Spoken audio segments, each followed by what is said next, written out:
Tiniyak ng Malacanang na tama ang paggamit ng gobyerno sa pondo ng bayan.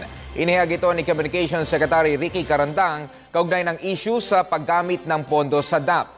Sinabi ni Carandang na may legal na prosesong sinusunod ang administrasyon sa paggamit ng pondo at ito'y dumaan din sa pagsusuri ng Commission on Audit. Nag-uulat si Rocky Ignacio mula sa Malacanang, live.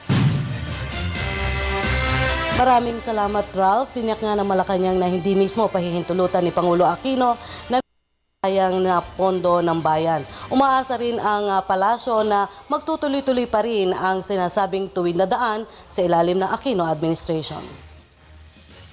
Ginarantiyahan ng Malacanang sa publiko na hindi pahihintulutan ni Pangulo Aquino na mawaldas ang kaba ng bayan sa ilalim ng kanyang pamunuan. Sa harap ito ng kinukwestiyong pondo sa ilalim ng Disbursement Acceleration Program o DAP para sa mga natukoy na proyekto ng mga mambabatas.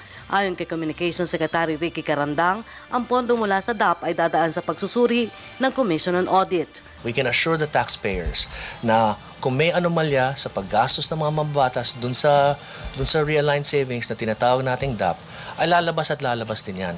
Bukas rin anyang DBM para isa publiko ang listahan kung saan nagamit ang DAP na ipinalabas sa mga mababatas.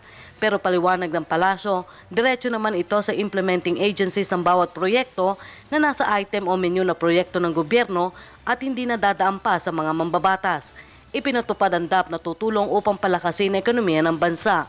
It's realigned to departments. Ang nakakatanggap po nitong perang ito, yung mga departments that are executing the projects.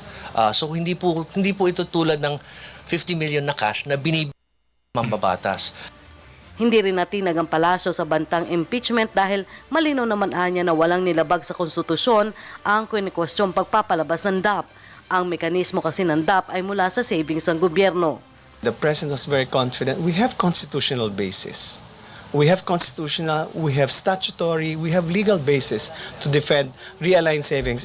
DAP is none other than realigned savings. If you say it is unconstitutional, then you're saying that realigned savings is unconstitutional.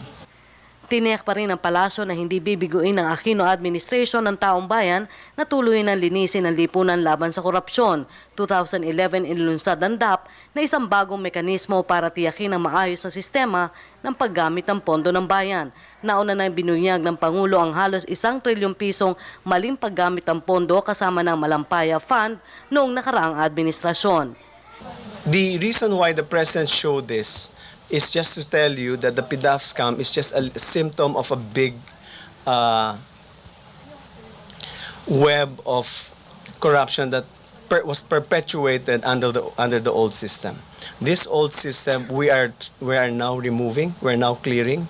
We've found some of the examples the gave was the playing around with the automatic the assumptions of the debt appropriation. We've taken that out. We've not allowed insertions. Gate ng Malacanang, hindi kayang tibagin ang pag-iingay ng mga kritiko ang liderato na siya nagbunyag ng lahat ng katiwalian ng nakaraang administrasyon.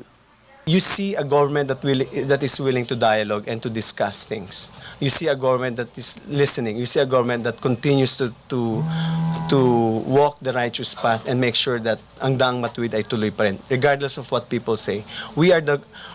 Kung hindi po dahil sa gobyernong po ito, hindi po natin malalaman itong PDAF scam.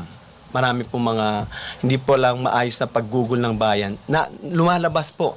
Ang masakit lang po, akala ng marami, kami po ang nagugugol ng hindi wasto. We are cleaning the ranks, we are cleaning the stables, we are cleaning the bureaucracy. We're making sure that every peso that you pay government is used properly. So, kung ano ang dapat ikagalit po ng mga tao, kung meron ay yung pag-misuse po ng pera ng bayan. At sana po, ang ating